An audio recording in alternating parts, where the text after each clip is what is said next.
তারপরে এখানে মিল টুল বা এই টুল পাতের এখানেও আছে। এখানে স্টক সেটআপ করা লাগে না?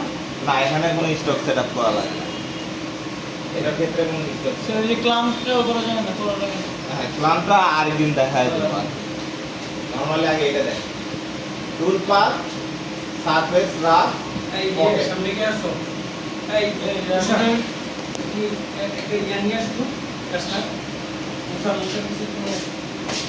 আচ্ছা, সারফেস কোথায় যাব? টুল পাত, সারফেস রাফ, ওকে।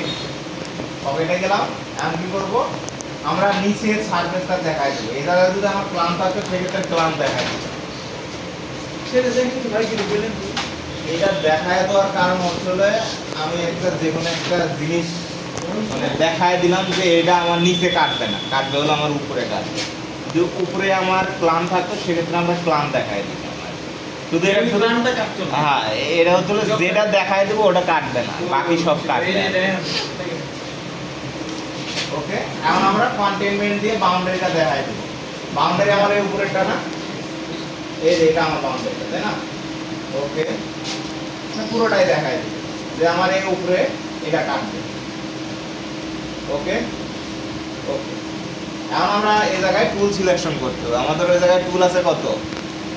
অ্যানভিল 12 আছে। ইনবিল বানা ক্রিয়েট নিউ টুল, এই যে ইনভিল, ওটা আমার আছে হচ্ছে 2 নাম্বার পোস্ট। সবগুলো ওটার প্রোগ্রাম করলে সবগুলো 2 নাম্বার পোস্টে আছে। টুল খুলে নতুন করে লাগাবেন, সব 2 নাম্বারের। তাহলে আমার শ্যাঙ্ক ডায়ামিটার যা হবে, টুল ডায়ামিটারও তাই হবে। শ্যাঙ্ক ডায়ামিটার ম্যাগাজিন বইটা আছে 8টাই, অনেকগুলো আছে 30টার মতো।